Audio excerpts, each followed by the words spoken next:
Hello, I'm Vidya, your tutor. Let's learn maps and locations together, step by step.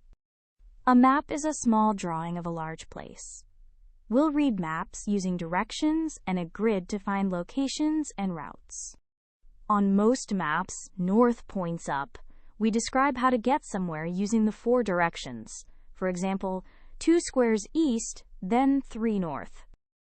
Maps often use a grid, letters for columns, numbers for rows. A reference like B3 names one cell. Read the column letter first, then the row number. Starting at A1, move 2 squares east to column C, then 1 north to row 2, arriving at C2.